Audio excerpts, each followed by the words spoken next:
Hello and welcome to Building the WMS Business Case 2020. My name is Bob Treblecock. I'm the executive editor of Modern Materials Handling magazine, and I'll be your moderator for this event, which is being brought to you by our friends at Softeon. Joining me today are Dan Gilmore, Chief Marketing Officer for Softeon, and John Hill and Howard Turner, two industry veterans from the consulting firm St. Onge. Before we get started, a few housekeeping items. If you haven't done so already, I'd like to remind you that attendees are invited to download today's presentation. Just click on the resource icon on your screen. Remember that this is an interactive event. Feel free to submit questions as you listen to the webcast, and if we don't get to all of your questions, we'll forward them to Dan, John, or Howard later. Now to today's event. Warehouse management systems are a mature technology. Heck, they've been around since about 1975. Yet, the WMS market continues to experience growth as a variety of market and business factors lead to high levels of WMS adoption. Some of these include new omnichannel fulfillment requirements, aging WMS platforms, moves to much more automated distribution facilities, and now likely strategy changes as a result of the coronavirus pandemic. Whatever the scenario, a new WMS must always be cost justified. In today's discussion, Dan, John, and Howard will cover the basics and share some tips about building the WMS business case in today's environment. So, without further ado, Dan, the microphone is all yours. Thanks, Bob. Really appreciate it. Really excited to be here today. I'd say all three of us here on the panel today have some pretty significant experience in the WMS business and cost justification and all that stuff. I figured you probably want to know a little bit about who it is that's talking at you here. So I do represent Softeon. We're a broad supplier of a broad range of supply chain software solutions in both the execution side of things as well as some interesting solutions on the planning side as well. But really focused around three main areas. The first is WMS. That's what started the company, still the majority of the business. Fine solution and accompanied by all the usual kind of add-on components, labor and resource management, yard management, slotting optimization, to transportation management and those sorts of things. We also are very strong in what's called distributed order management, if you're familiar with that category, which is not only in omnichannel retail, certainly strong there, but beyond in terms of optimal sourcing and enablement of various supply chain sourcing processes, least cost transportation decisions, et cetera.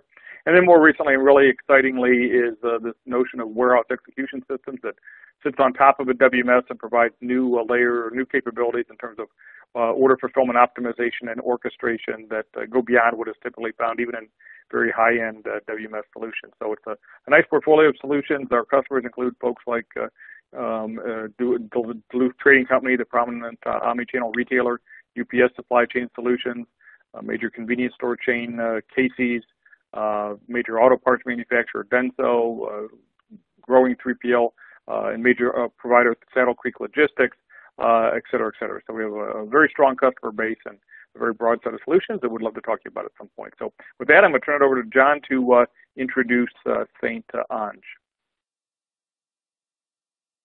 Thanks, Dan. Howard and I are really delighted to be with you, albeit at arm's length. The St. Onge Company was founded in 1983 and over the past 37 years has become globally recognized for excellence in supply chain strategy and logistics engineering and consulting. We are headquartered in New York, Pennsylvania, and have offices across the United States, in the Netherlands, and Shanghai. With over 1,000 clients and some 4,000 projects in manufacturing, distribution, and logistics, including healthcare and multiple other verticals, we are independent. Read that as, or hear that as, agnostic. Supply chain advisors whose mantra is collaboratively designing and implementing the best solutions and systems to address the unique business needs of each client we serve. And Dan, I'll hand it back to you. Okay, John, thank you very much. And, as Bob said in the introduction there, it's amazing, 45 years or so after the first WMS, remains a very active market. And part of that's because there's so many different reasons why a company might look at a new WMS, and that ties into cost justification, as I'll talk in a moment. But if you think about it, to an extent, every time a new DC is opened, it's kind of an inflection point that says, hey, do I put in the incumbent solution in my other facility or other facilities, or do I maybe look at something new? And so there's been lots of DC construction over the last few years, and so that kind of helps to drive the market. I'm not going to go through all of these, but obviously companies are experiencing very rapid growth. It's a common scenario. The systems just can't keep up with the fast growth that they're seeing. Logistics strategy changes, consolidation of facilities out there. If you want to really automate the DC, your current system may not have the wherewithal. And some of these, each one of these present different cost justification scenarios. So, for example, in a heavily automated project around heavy automation, often the WMS itself is not directly cost justified. Rather, the project as a whole is cost justified, under which the WMS, just plays a part. That's often true for new facilities as well. You have to put something in there. The omnichannel fulfillment, one of the points on there, really the driver there is usually or often not so much cost reduction as it is revenue growth, because the new capabilities are needed to really well support new channels of distribution and new e-commerce type of models. So all of these things are, and a lot of interest in the cloud, I'll say too, and the justification there often around reducing IT overhead costs and things like that. So there's always a core, as Bob said, of cost justification. Yet each one of these different scenarios for how you wind up with a new WMS has its own nuances in terms of that. And a point I often make to our prospects and customers is that in the end, it's functionality that drives the savings and the ROI. And that may sound obvious, but it has some implications. First off, is the work you do to cost justify the system often before the WMS selection and implementation process. It's a functionality that you are assuming is there to support the cost justification. Is it in the software that you're looking at, or maybe potentially considering? And that may sound obvious again, but sometimes that linkage is sometimes broken there. And then really critically, maybe more so than the first point, is, are you really going to deploy that functionality? So whether it's, individual, WMS, more advanced WMS functions like cross-docking or task in or leaving, that maybe was used in the cost justification, but are you actually going to implement that in your warehouse and when? And then it certainly applies to some of the ancillary modules that I talked about before, things like slotting optimization, things like labor management. Were those kind of capabilities used to provide some support for the cost justification? And if so, then when and how are they going to be implemented along with the WMS? Is it going to be at the first stage of deployment? Is it going to be a phase 2, a phase 3? So these things are just very important, and it's complex, and that's why I think often companies need some help. But those are just some introductory points, and very pleased to turn over the meat of the presentation now to John and Howard, and I think starting with John. John, take it away. Thank you so much, Dan. Howard and I do look forward to sharing thoughts with you and the audience today, and appreciate the time each of you has taken to join us. Our objective is to provide background on warehouse management systems, or WMS, their features and functionality, which Dan mentioned is critical, and then the value proposition and how we suggest current and prospective users build the business case for their deployment to enhance warehouse operational performance. Supply chain execution systems are defined in this slide, and I'm not going to read it to you, but rather say that the concepts behind supply chain execution systems aren't new. We've been talking about them since 1975. But the challenge back then was the absence of tools for helping to make it happen. We have those tools today and call them supply chain execution technologies and systems. Their primary objective is to cost-effectively manage resources to get the right materials in the right conditions to the right place at the right time. Now understand that in the next 20 minutes or so, we'll be flying at the 500-foot level.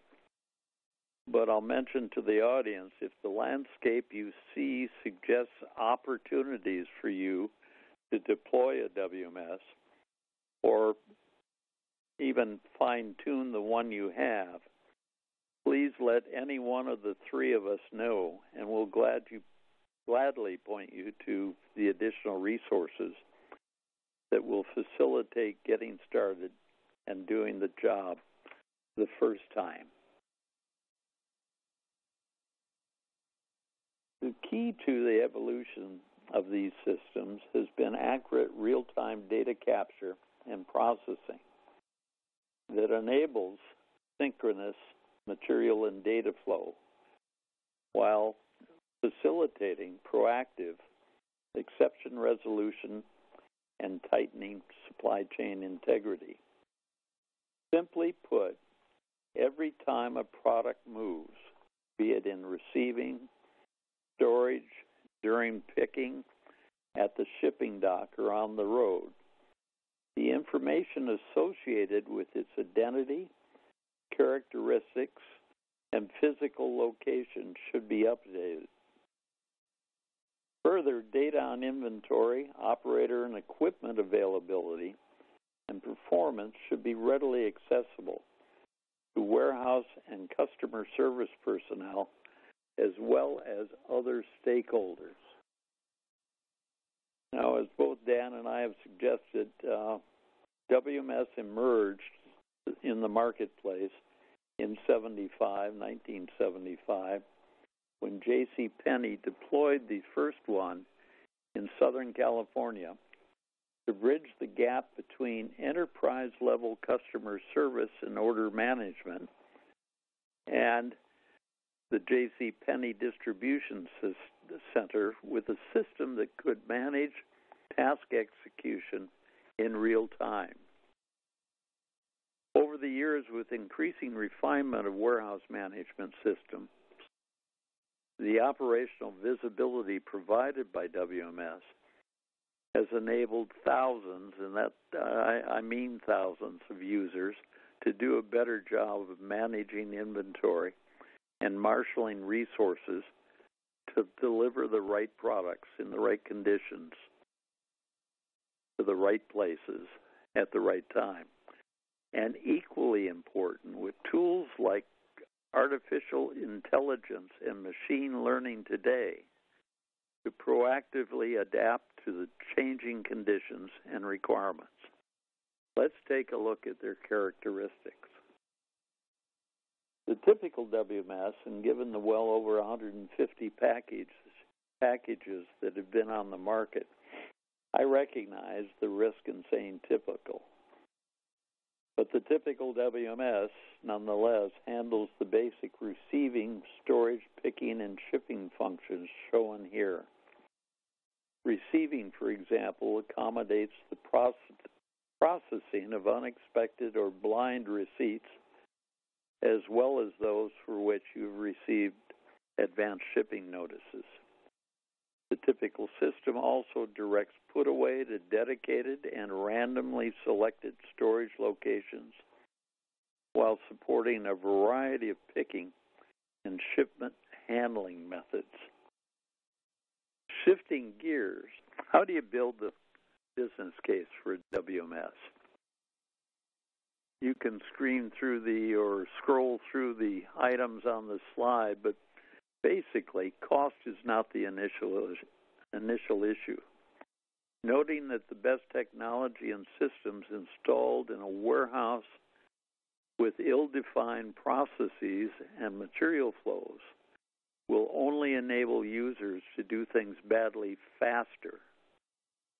We urge you to use this roadmap or one like it for warehouse performance improvement. It begins with establishing an accurate profile of where you are today, takes a hard look at the flows, that is, the material flows and processes, identifies performance targets and gaps, and ends with the application of the right tools and systems, streamline and optimize performance. Out of this process will come a detailed system functional specification and performance measures that can be used to objectively assess the relative merits, costs, risks, and benefits associated with selecting and implementing a WMS. Properly executed, clients can be assured that such an assessment will identify low-hanging fruit in the areas of process improvement and the fine-tuning of existing infrastructure and systems, even if in the final analysis the WMS does not pass muster. Now, a number of companies and WMS users have access to a variety of resources to benchmark their current performance and identify opportunities for improvement. You'll get copies of these slides, so I won't read them for you, but the one at the top is worth mentioning, and that's EstablishInc.com, who has maintained data on labor loading and warehousing costs for at least the last 35 years. Other databases include KICME, the College Industry Council on Material Handling Education, AIM Global, the Barcode, RFID, and Voice Data Collection Trade Association, APQC, the American Productivity and Quality Center. KICME is the College Industry Council on Material Handling Education that is appended to MHI, who's also on the list. MHI is a 75-year-old material handling industry that produces the biannual ProMat and Modex shows. And finally, Work, who does a great job of profiling warehouse performance, Work being the Warehousing Education and Research Council that you might source out on the web at work.org. Howard, given that, how do we get started? Well, thank you, John. Dan has laid the groundwork for this discussion. John has introduced the core concept of a WMS, along with walking us through its value proposition. Now we will begin to examine savings opportunities associated with the WMS and how they can be quantified. The most significant cost in any organization is labor, and that's a good place to start. To understand and quantify the savings associated with the expected productivity gains, you must have a clear understanding of your labor spend. Capturing current and expected labor of all types and across all shifts is a good first step. Again, this should apply to all types, whether it's direct, indirect, or administration. Expected gains in productivity as a result of the WMS can be applied later to understand the cost savings opportunity. While labor warrants special focus, it is important not to overlook other savings opportunities that may exist for your organization. Some are very tangible. There's usually a straightforward approach to associating the cost impact. For example, we often find that a WMS can improve storage density and reduce the need for outside storage. It is fairly easy to capture the cost savings associated with keeping inventory in your main facility and eliminating outside storage. Other savings areas are intangible, and the value is not as easy to determine. There are some that are extremely difficult to estimate with any degree of certainty. As a result, we have found that management and company leadership may not be as responsive to intangible savings when compared to tangible savings. Nevertheless, it is still important to clearly call out these key intangible savings opportunities, such as improved customer satisfaction that results from improved order accuracy, or even improved employee satisfaction from using a system that properly recognizes the value they bring. When packaged with a strong business case based on tangible savings, intangible savings opportunities are often the cherry on the cake, so to speak. To ensure that your return on investment, or ROI, has merit and is trusted, it is critical to clearly identify benefits specific to your organization. Expected improvements vary, of course, from client to client, but here are a few. Inventory accuracy and visibility. That's understanding what you have, what's expected, what's allocated, et cetera, et cetera. Understanding this in real time enables the omnichannel fulfillment that customers currently expect. Another good example of a benefit and improvement opportunity here, listed here, is tracking labor more effectively. The WMS provides the needed tool set to diagnose and address the inefficient areas in your operations. And here are a few more benefits, this time focusing on the items that can be reduced. All of the items listed here are worthy of their own discussion, but in the interest of time, I would like to focus on one item in particular: search times and deadheading. Let me just explain why this is important. We at St. Onge have analyzed warehouse labor utilization for companies of varying sizes and types across a wide range of industries and locales. One thing that we have consistently found is that outbound order fulfillment, or picking, is the most labor-intensive area in just about any warehouse. And if we dig deeper into picking, we have found that most of the time is spent traveling to and from pick locations. So a WMS with this system-directed task functionality that tells operators exactly where to go to make picks presents a huge opportunity to immediately address what is likely the biggest improvement opportunity in your facility. So while the benefits we have discussed address specific needs, it is important to understand that they do not just occur in a vacuum. And it's important to consider these benefits from multiple perspectives, including your employees and customers. We talked about why real-time visibility of inventory is important to your organization. But from an employee's perspective, this functionality allows for better customer service. And from your customer's perspective, they see the dependability in your organization. By taking this holistic view of benefits, you get a broader perspective of the value that a WMS can bring and how it can enable your organization to grow as desired. Now, how should a prospective user approach defining requirements and building the value proposition and business case for a WMS? The holistic view is important, but let's go back to building our ROI. After all, the first step is getting this project approved and budget allocated.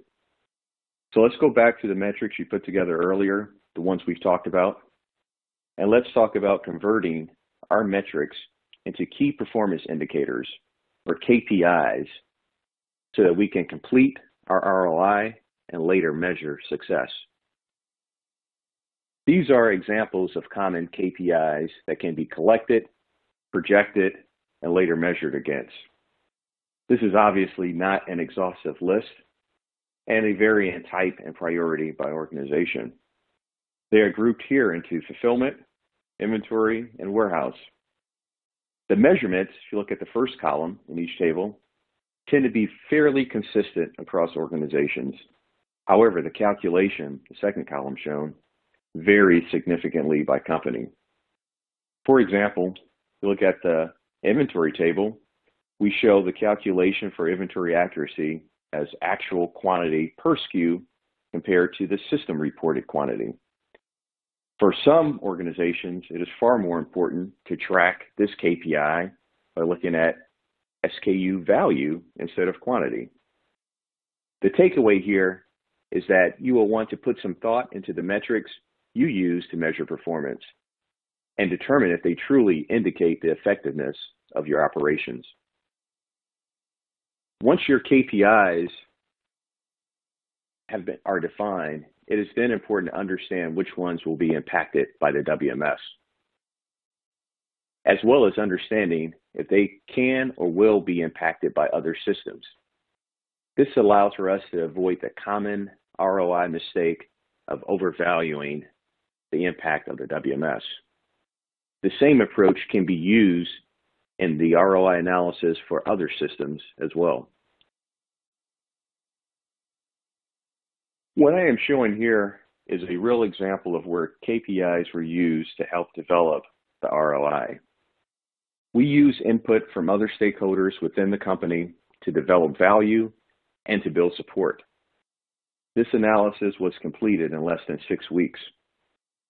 As shown at the bottom, the expected costs and savings that we calculated did not exactly pan out as what's projected and shown at the bottom. We wound up actually spending $1.9 million instead of the $1.8 million shown. We actually got a $1.6 million payback the first year instead of the $2.4 million annual projected savings. However, a $1.6 million savings the first year on a $1.9 million investment is still a very favorable ROI. The message here is that you can take months to put this together, but something else may take priority and take the money that's budgeted. So time is always of the essence. Now, what do we show to management? We have found the most effective way to present this information has not changed in a long time. Clearly laying out the expected cost per year next to the expected annual savings is very effective and easy to process. With this method, we are looking for the point at which the cumulative cost and savings becomes positive. In this case, in the example shown, it took 17 months to achieve a payback. That is when the cumulative savings exceeded the costs. Earlier in this presentation, John provided resources that can be used to understand the entirety of WMS costs, including software or cloud service fees, implementation costs, professional service fees, third-party software costs, etc. We often help our clients in determining the proper range of costs based on their WMS needs. On the next slide, we will show how this varies significantly based on our clients' requirements. WMS costs are highly dependent on requirements. The complexity of your operations drives the functionality needs. As expected, the more complex the operations, the more functionality that is needed, which results in higher investment costs. I want to point out it is important to include your IT organization strategy and your current systems landscape in your requirements. This plays a huge role in determining costs as well. As you can see in the Gartner stratification shown, WMS packages can be sorted into 5 different levels. So properly stratifying your requirements based on the future design state enables determining the type of system needed and the expected costs. And with that, I will pass it back to John to leave you with a few final thoughts. Thank you, Howard. I always learn something new in every one of your presentations. Now, these are some tips that we pulled together over the years as we worked with a variety of WMSs in a variety of different types of company. It's not rocket science, but I think it's worth talking about a few of them. Number one, don't think the system offers a panacea for poor performance. In other words, don't overlay it on flawed layouts, workflows, or processes. Guaranteed disaster. Second, take the time to do the homework to build your detailed, defensible value proposition and business investment case. Start with the basics. Look at how WMS can improve receiving, storage, and picking before moving on with additional functionalities as your confidence grows. Avoid customization. Rather, the success with WMS is rarely an accident. It's the result of solid preparation, rigorous attention to detail, full engagement of the workforce, and we can talk about that one later, a defensible business case, and a top-to-bottom corporate-wide commitment that builds organizational ownership from the time of opportunity identification to and through deployment and beneficial operation. There aren't any shortcuts. As you're doing it, keep this final thought in mind. From the beginning of the project, setting realistic expectations up and down the chain of command in the organization. Don't promise the world until you're ready to deliver it. If you look at this performance chart, the curve on the slide, the dashed line represents the current level of warehouse productivity. It's not uncommon for users to see a slight drop once you turn the key. However, the sooner you get your team involved with the process, the earlier in the selection process you get them involved, the quicker they will take ownership of the program. You can't wait until the 11th hour to introduce a new system to the workforce. Training, training, training. Absolutely critical. It will make a direct contribution to shrinking the gap between startup and the performance targets you've established at the outset. Dan? Thanks, John.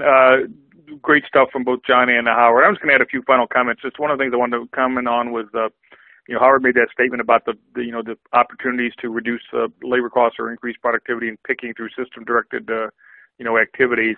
And it's just that triggered what I said at the beginning about, functionality and what you're going to have and how that attaches to ROI, because the system direction alone and paperless operations is going to get you a certain amount of productivity gains, but you can gain even more in many cases if you're using more advanced capabilities like cluster picking or batch picking, or if you're doing pick and pass, if you're using dynamic zone management, you can drive several percentage points of savings there. So, just that interplay between what specific functionality you're going to deploy and then put that into practice can have a big impact both on the initial cost justification exercise as well as what's actually achieved. And that's what I wanted to talk about just a second ago. John's chart there showing the decline in productivity.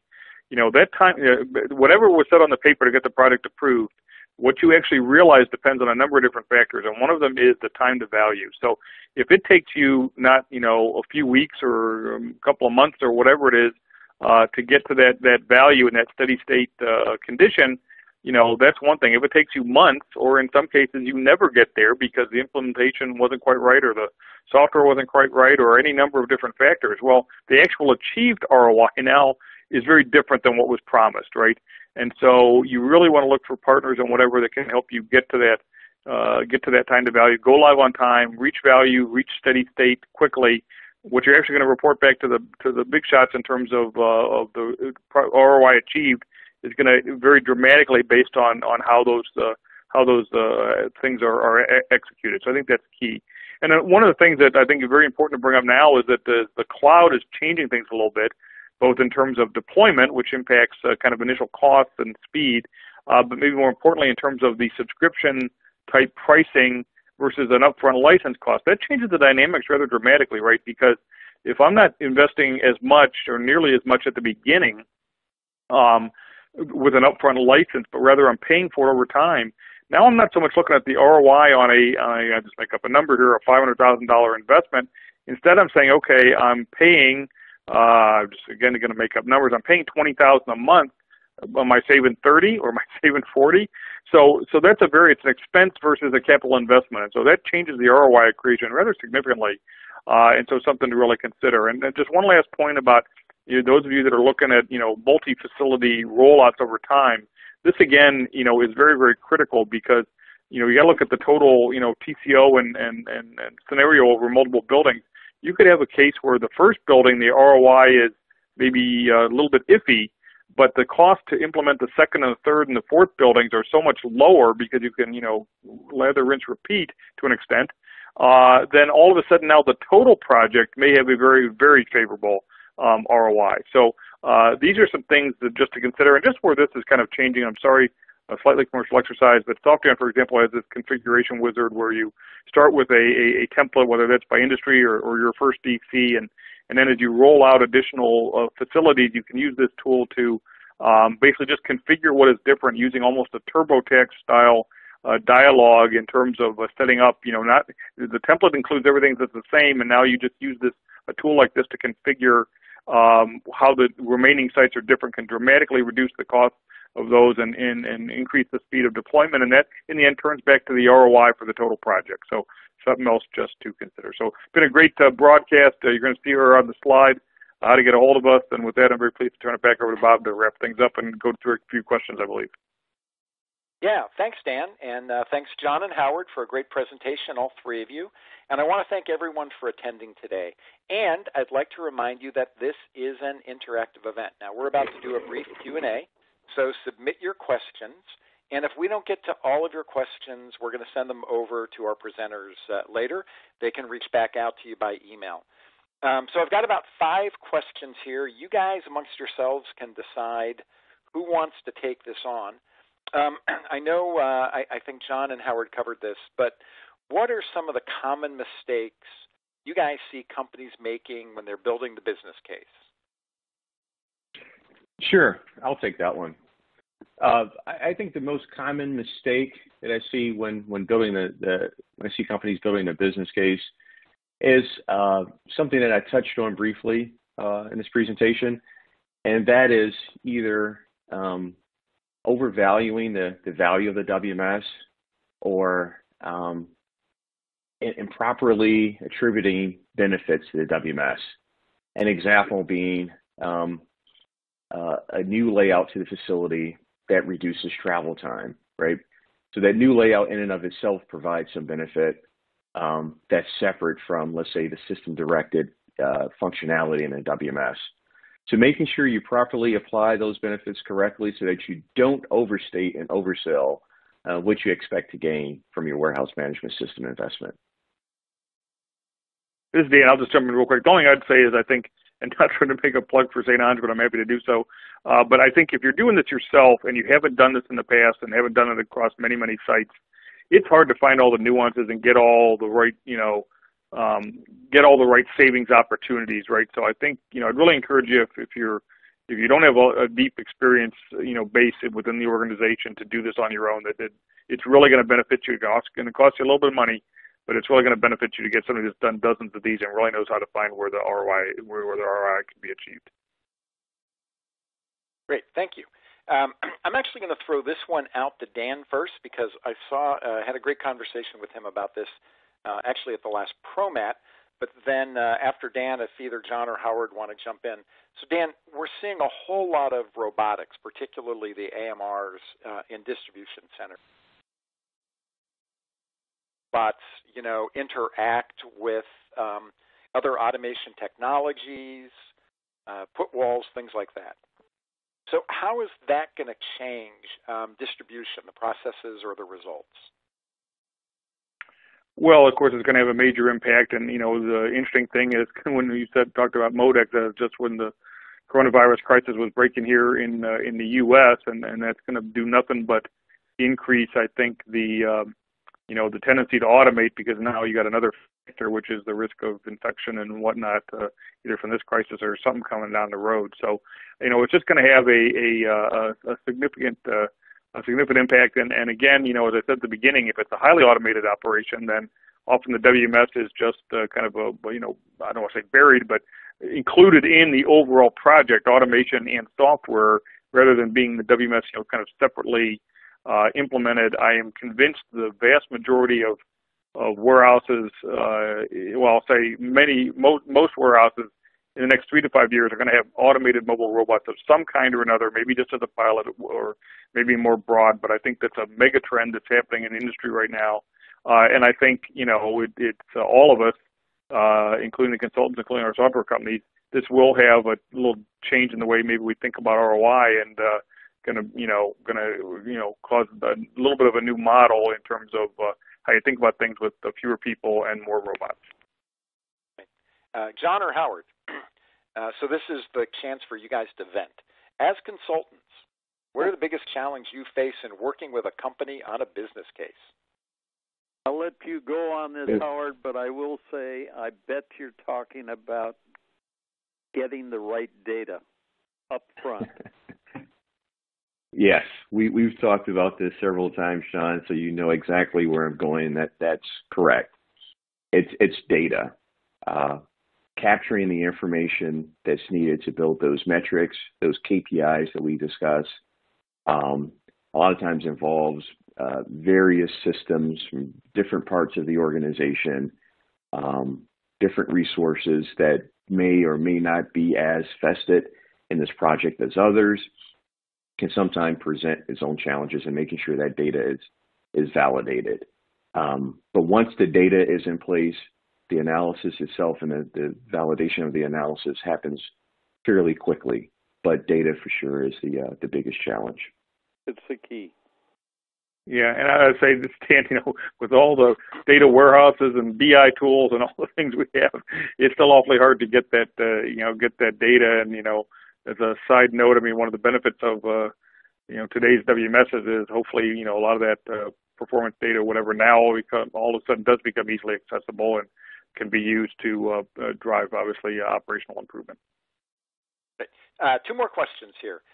This first one is sort of like the how much does a car cost question, which is it depends. But how long does the full business case process typically take? I throw that out to any of one of the three. Howard mentioned, forgive me, Dan and Howard, but how long it takes is a function of how well prepared management and the workforce at the user company are. The more they contribute early on in the process of defining requirements, the more robust the WMS that comes out the other end. And you can't design a WMS in a conference room. You need to get out and talk with your people who are currently doing the work and make certain that what you've identified as opportunity is real in their eyes, because they're going to have to live with it, even if they have a robot or two working alongside them. This is Dan. The other thing I would just add is that, of course, most large companies have kind of formal templates or approaches for capital project, budget allocation, all that. But work with the finance people early and often. And I say that because I still see, very common in the past, but still see today where somebody builds a business case and they take it to finance and just it's not structured right. It's not structured the way that finance wants to see it or whatever. And so now you got to not go back to the drawing board, but you got to do a lot of rework or whatever. So make sure you understand what finance wants to see and how they want to see it early on so you can build a business case in a way that is going to be acceptable to them. You don't have to do it over again because they didn't like the formatting. Last question. And again, this is one I'll throw out to any one of the three of you. This is the how do I not get fired question, which is what's the biggest risk to achieving an expected favorable WMS ROI? I can take this one. This is Howard. My opinion, the biggest risk, and John actually touched on this in his presentation, over-designing the WMS. I'll make that a 1A and 1B, which is closely related, is over-customizing the WMS. In my experience, there's always some level of customization that takes place. There's something unique about each and every organization. But avoiding the temptation to overly customize the WMS to fit your operations usually results in longer deployment timelines, additional costs, and that can really inhibit, getting that good payback, that expected payback. Is Dan, I'll just jump in there. I guess what I would say is, focus. We focus a lot on time and on budget, And what happens sometimes is with the, it can be a challenge to bring up a WMS, and sometimes with all the, urgency of that, the on time and on budget, and the fog that kind of goes on there, we forget about on results. And so it's so critical that we keep on results, and the same kind of focus we keep is on time and on budget. And I think the message that I had before about focusing on time to value and looking for WMS providers that can deliver a rapid time to value, because in the end of the day, when you're measured, it's not going to be based on the theory of what you said. It's going to be what actually achieved. And if the time to value drags on, it's going to bring down the ROI. There's simply no question. It's just the mathematics. That's all the time we have for today.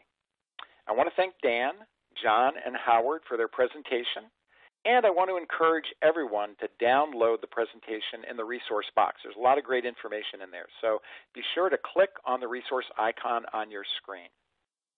For Modern Materials Handling and Softeon, I'm Bob Treblecock.